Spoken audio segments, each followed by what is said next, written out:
Hey guys, welcome to another episode of Thinking Like a Bank, where we show you how to think like a bank using the same strategies and principles that banks use to help you find more financial freedom in your life. I'm your host, Sarah Ibrahim. One of the reasons why we started this show was to hear fascinating stories about entrepreneurs and their journeys. And for today's episode, I have with us today a very special guest. Her name is Farrah Ali. She's a successful author, real estate professional, and entrepreneur with more than 18 years of professional experience in business. After overcoming a difficult divorce, Farrah was forced to start over, raising two kids. She was a single working mother in the insurance industry. After beginning her career in 2001, she continued to dedicate every waking moment to her career and her two children. She experienced massive success in real estate, and in 2019, she co-founded We Win LLC, an organization that inspires, educates, and motivates women to invest in real estate. Today, Farrah still remains committed to her career as an underwriting executive while also keeping an eye on her real estate investing firm. In addition, she maintains an active role with the We Win Foundation, a foundation she helped to co-found in 2019 in order to give back to the community. Farrah, welcome to the show. Thanks for having me. Yeah, thanks for joining us. I'm excited to learn Yeah, more about, talk about real estate and everything. But before we jump into that, do you mind sharing with us your background and how you got into real estate? yeah, for sure. So the reason why I got into real estate was because I had to figure out how to make more money. And, at the time I had a full-time job and it was paying me, pretty decent income. But I was in a situation where I had to separate from my husband at the time.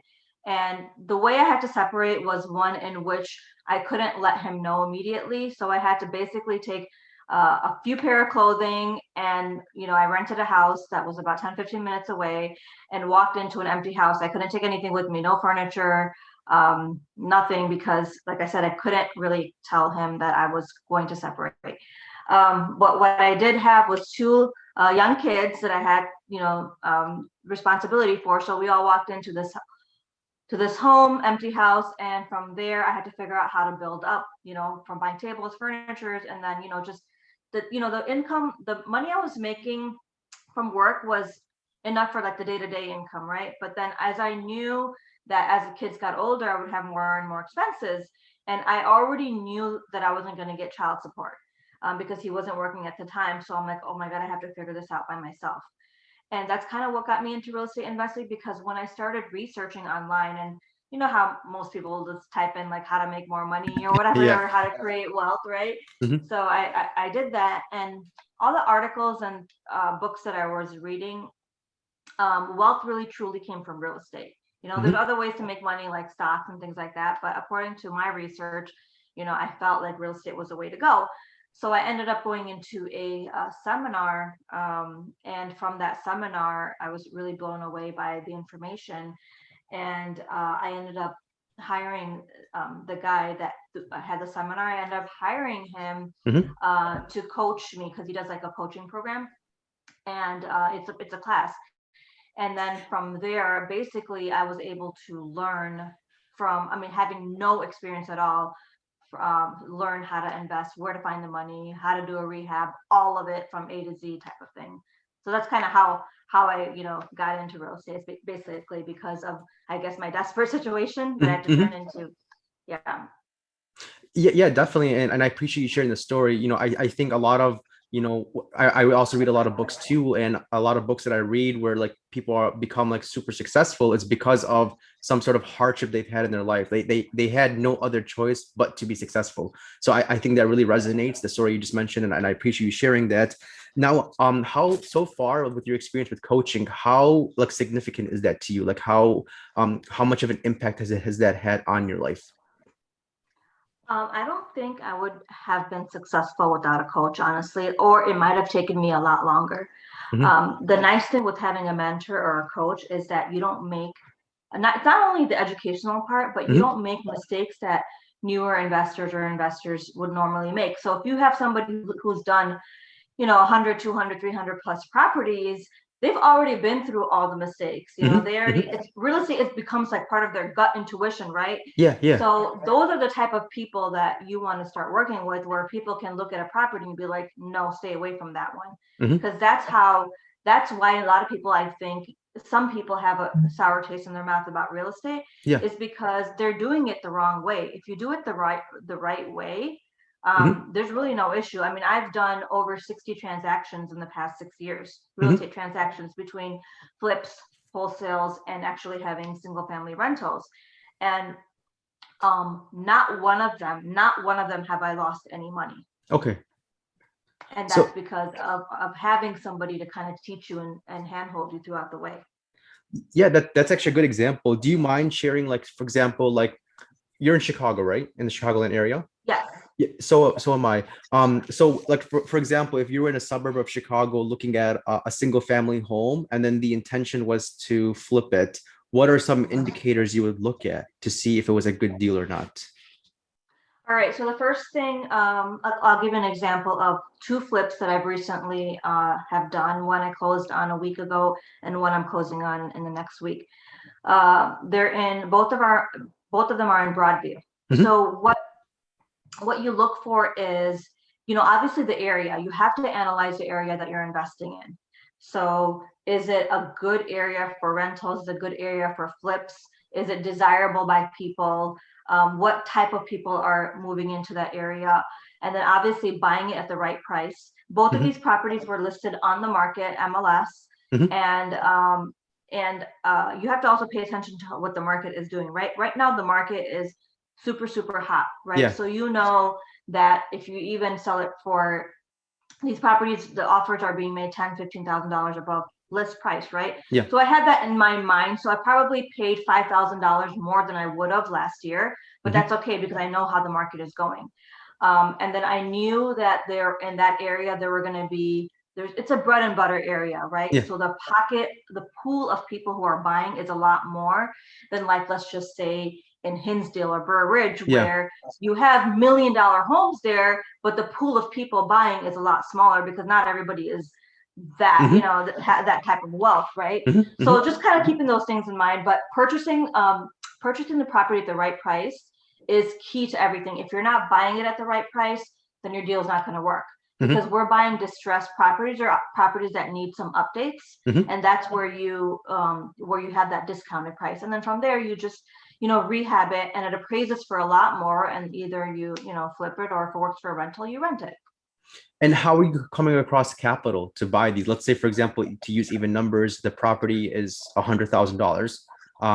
How would you buy that? So I personally use a private money lender. I have several of them. I started out with using one. So part of this mentorship that I have, there's a whole group of people who kind of help each other out. We have private money lenders, we have contractors, trade, all of that in there, right? In this support group. And my first property I did was from a private money lender, and they funded 100% of my purchase and my rehab.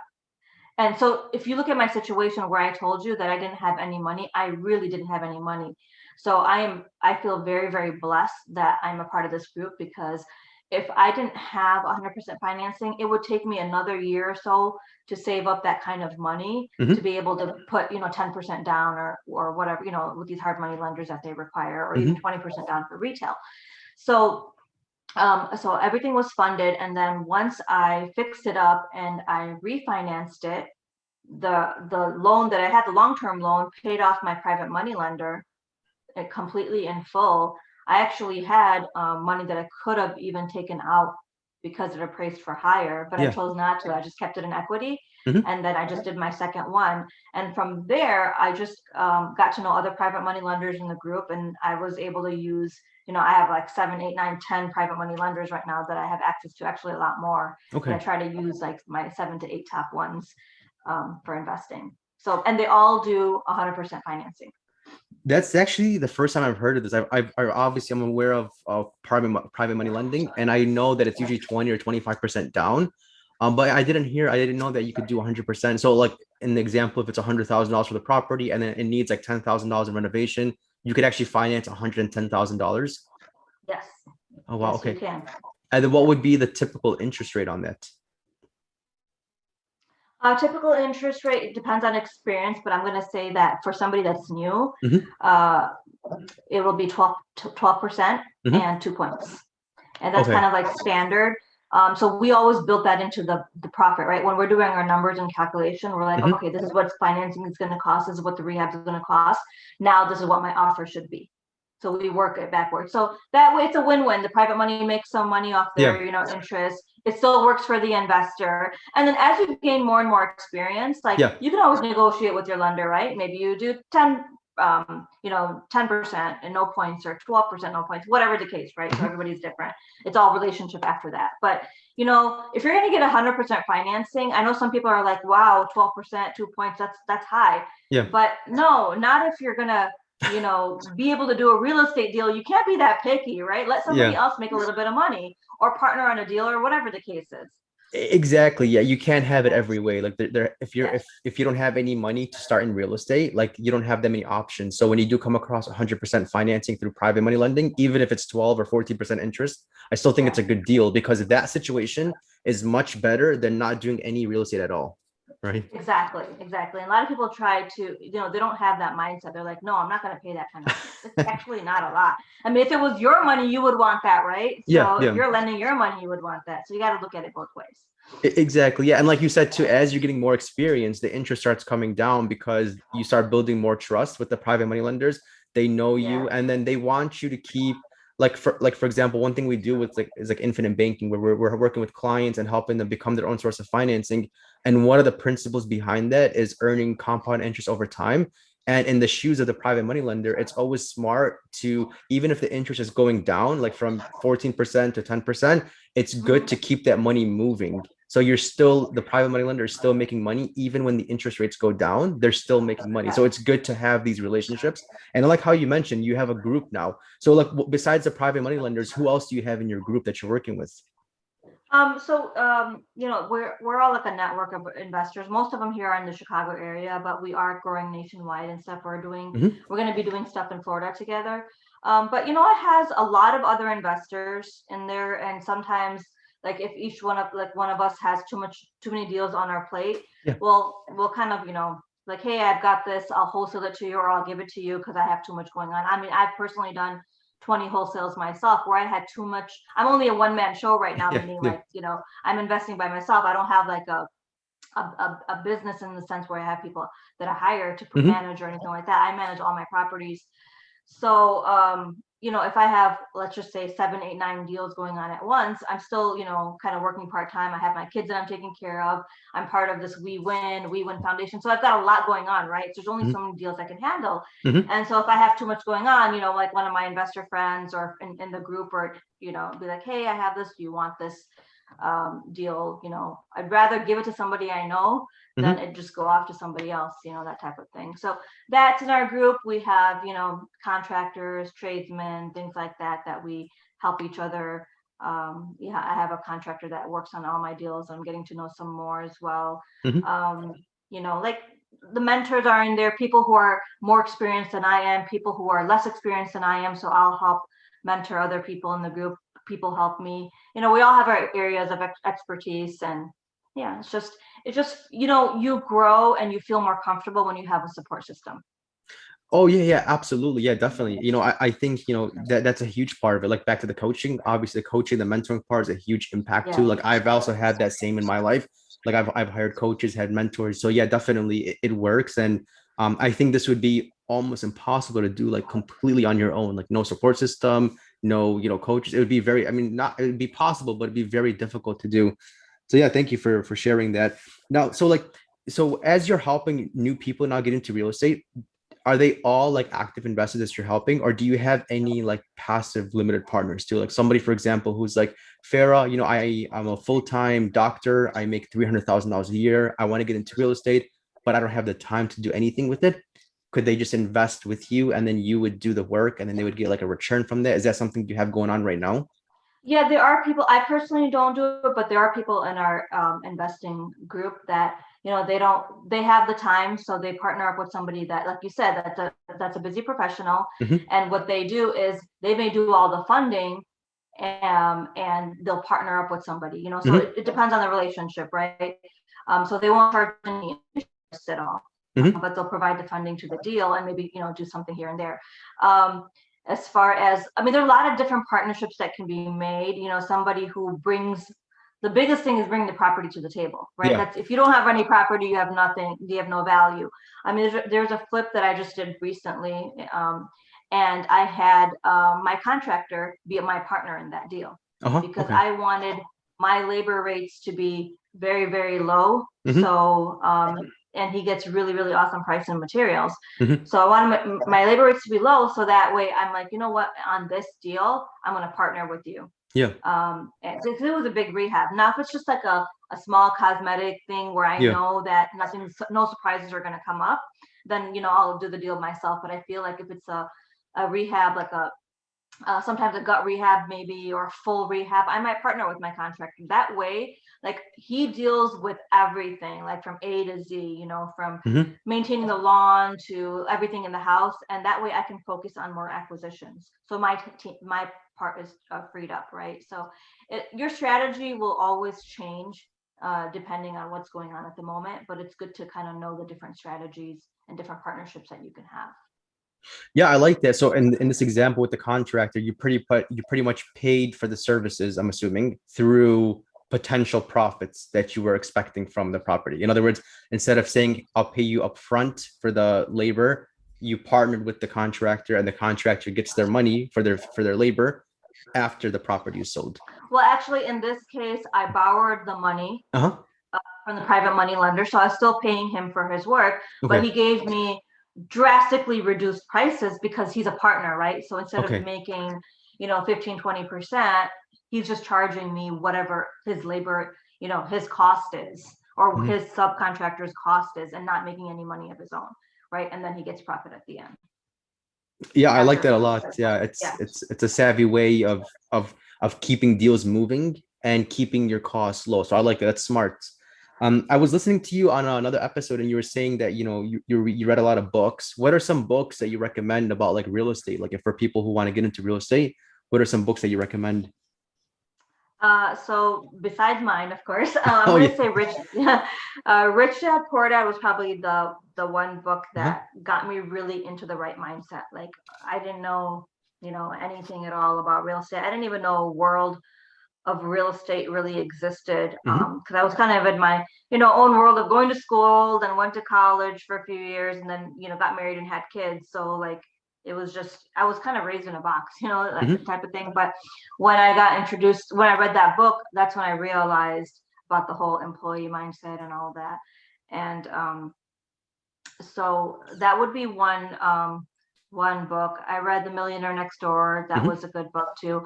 Some of the other books that I read were not real estate related. It was more I guess like self-help for your Hmm. like mind and things like that. Like Yeah. one big book for me was The Power of Now. I think I was able to deal with it's by Eckhart Tolle, Uh-huh. I don't know how to pronounce his last name. Uh-huh. But that book really helped me in trying to understand like, how to think in the now and not let your mind is always racing either into the future or into the past, Yes. right? Like a lot of our worries is not based on what's happening to us at this moment right now. Yeah. It's about what might happen and or what has happened in the past, that baggage that we carry with us. So that book really helped me like through my separation and divorce, like just focus on at the moment. So I Hmm. was able to focus on like what was happening in the moment, forget about the future and the past so much, and then Yeah. start like taking action. So that was like I think that one of the biggest books that I had that from an impact from like a self help, and then yeah, the next one would be Rich Dad Poor Dad. Yeah, of course. Yeah, Rich Dad Poor Dad, I think is like the real estate 101 book, right? Like that's Yeah, like it is. yeah, I love that book. I've read it a couple times and yeah, it's a really good book. And I like how you said like it's like a lot of people are in that mode where like they go to college, they graduate, they get a job, and then that's kind of the track they stay on. And then when you come to them Yeah, and you say, "Hey, let's buy 100 properties," they're going to say, "I don't have that much money," right away. Like it's automatically be a limit because they're not used to that kind of thinking. And they're not to yeah, blame, right? Because conventional wisdom teaches us you stay in your lane, you go to college, you get a job, you follow certain patterns like other people. And then whereas real estate investing and creative financing and using private money lending and all the strategies you're talking about, these are all unconventional things. So I love it, and books definitely open your eyes. And speaking of books, you have a book, right, called Diaries of a Female Real Estate Investor, right? yes, I do. Yes. So what sparked you to write this book?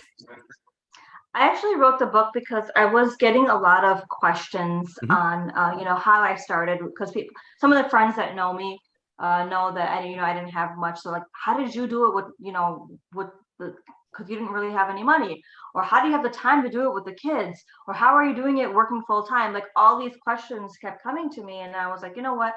I'm just, and I would give a response, but I felt like it was like a 5 minute response, right? Because I can't like stand there and explain my life in 3, 4 hours. Hmm. So what I did was I'm like, you know what? I'm just gonna put this all into a book.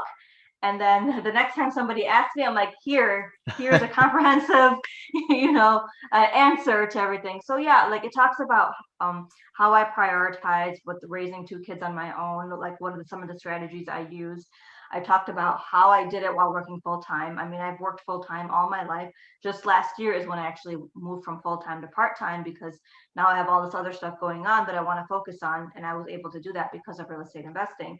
So, how I managed that working full time, how I did it with no money, like the private money lending that we just discussed earlier. Hmm. Um, all of those questions are answered in there. So, it's a lot about like my personal journey. Hmm. Um, and how I did it, but it also goes into, and I wanted to make it educational as well, the book. Yeah. So I have like actual case studies of 5 of my properties that I did with purchase price and rehab and the ARV meaning after repair value. So once Yeah. I fixed it up, what it actually appraised for, how I refinanced it, and then how I was able to scale up. So Hmm. all of that is in there so that people can kind of understand the process of knowing the basis, laying a good foundation, and then hopefully it's motivating, inspiring, so other people can get into it. And how was the process of writing? Like, how long did it take you? How did like how long like was it like super because I'm writing a book right now and it's taking me a lot of work, like hours a day, and I'm still like every time I think I'm done, I still have like 10 more hours to go. And like, so did you come across those same things where it was just very time consuming to write the book? It is time consuming. I think what helps is you know, if you're ready to write a book, right? Like if you're excited to write a book, Hmm. then things, you just keep writing. Like if this was my story and it's not like I have to go out and do research to write the Hmm. book, right? I'm writing about my personal experiences. Hmm. I'm writing about my deals. So it wasn't as hard. I was excited to write it. Yes, it takes time because you're like, wait, did I phrase that right? Or am I Hmm. trying to get the right point across? And you're absolutely right. You think you're going to be done. Like I thought I was going to be done with my book in like 3 weeks, but it took me like a good 6 months. And and it's because there's a lot of other things that in your life that you're doing, right? Yeah. So I don't want to call them distractions because you have to do them, but Yeah. yeah, like you're not just focused on writing a book. You still got your work, you still got your other stuff going on. And I found that when I was writing the book, like I would write for like 40, 50 minutes and then I just needed a break. Like it Hmm. was like, okay, like I'm going to do this again tomorrow type of Yeah. thing. And sometimes I would go a week without even doing anything, but I really actually finished the book when I got COVID in December 2020. So I had no choice but to stay home. I mean, like I Yeah. was quarantined, so I couldn't do anything. So I'm like, you know what? How do I put this time to use? Because that's what I'm always thinking about. Like, how am I spending my time? How am I spending every moment of my time? Because that's really valuable to me. Hmm. And I'm like, COVID, okay. I'm like, there's probably some opportunity in this that I'm not seeing. Because it's not like I was like crazy sick. Yeah, I had like, the flu like symptoms and all that. But I'm Yeah. like, okay. So I grabbed it. And within 2 weeks during COVID, I finished it. Yeah. I would say the most annoying part is the editing, like rereading your Yeah. book over and over again to make sure that when you get there, you're going to be like, oh, but I did have an editor kind of help me Yeah. with all of that. But yeah, I took that opportunity to finish. Yeah, when you keep reading the book over and over again, like you get sick of it. Like you just keep seeing those Yeah, you same do. words over and over. Yeah, That's good. yeah, Um, exactly. so I noticed on your LinkedIn profile, you have experience in the insurance industry. Like you were an underwriter, or you still are an underwriter for an insurance Yeah, company. I'm still in underwriting management. So underwriting manager, that's what Okay. I'm doing part-time Okay. as of last year, but I've been an underwriting manager for a long time. I've been in the insurance industry for over 20 years. So it's all auto high risk insurance. Uh-huh. Yeah, yeah, definitely. Do you think that, because I also have a background too in insurance. I worked at Okay. Allstate and a couple other insurance Yeah. companies, and I was a broker too for commercial real estate. Um, do you think that the way that, like, for example, like when I would submit cases, I would have to talk to the underwriter, and the underwriters would have their guidelines, right? They would say, all right, the home was Yes. built between 1930 and 19, the present, we could insure it. If it was built before that, do you apply those same strategies to what you're doing right now with real estate, like thinking like an underwriter? Absolutely. I think it really helped with because in underwriting, you're constantly analyzing risks, right?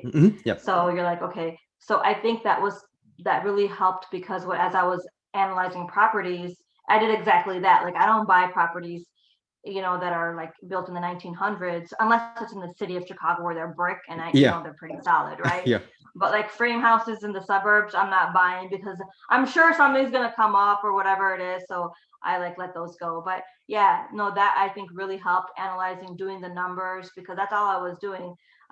We weren't when we underwrote books of businesses, not Mhm. individual policies. So like a lot of like data calculation and things like that we looked into. So Okay, yeah. gotcha. So like if somebody, for example, was an independent agent and they had like 1,000 policies in their book, you would Yes. you would underwrite that. Yes, exactly. So because there's thousands of policies that are coming in daily. Yeah. So let's just say that independent agent, Yeah. uh, they submit us, let's just say for 3 months, all this business, right? We're looking at their loss ratio. We're looking at all other ratios, just see if everything's profitable. Hmm. And then if we see an issue, we're like, okay, why is there an issue? Let's dig deep into the policies to see, are we getting stuff where they're mostly, youthful drivers or people with a lot of accidents, things like that, to try to figure out what's causing the problem. Yeah, definitely. It's actually pretty fun. I think the subject is really intriguing, even, aside from real estate. Yeah. I think that the way that insurance companies think and about risk, I think it's really intriguing. They're always looking to grow their companies, but also grow it efficiently, not just take on every customer, but to take on certain types of customers. And I think high risk is actually a whole nother, it's completely different from your standard, companies. So Right. I like that. Yeah, definitely. Yeah. Yes, it definitely did help. And I think anything in life that people do, you can always apply to real estate in Yeah. some way, shape, or form. Yeah. So you've built your skills for a reason. Now, apply where needed. Yeah, yeah, absolutely. And Farah, I really appreciate you being on the show. I enjoyed our conversation. How can listeners connect with you? Couple ways. One is if anyone's interested in getting into real estate, I do highly recommend the book Diaries of a Female Real Estate Investor. I also have a online course. If Hmm. you go on farrahali.org, Hmm. I have a course that it has a couple free gifts in there and a 24-minute free webinar. Hmm. But to help people get started into investing, the course really is to lay a base foundation to real estate investing and to multiply your chances of succeeding. So like, how in our conversation we talked about, you said, I didn't even know there was 100% Yeah. private money lending, right? Yeah. Like that's what I do is I tell you the things where, you know how it is when you don't know what you don't know. Well, Yeah. I, Yeah. I do that. I give you all that information so that you're aware Hmm. of what your strategies that you can use are based on your situation, right? Okay. And then I have a lot of education. I have an attorney on there. I have Hmm. lenders on there, all of that. So that course is on there. And then if people want to reach out to me personally, they can just email me at rei@farrahali.org. Hmm. And, that's my personal email. And, I'm checking that daily. So Hmm. hopefully I'll respond within 24 hours. But anyone that wants to get invested or has any questions and things like that. Okay. And And then then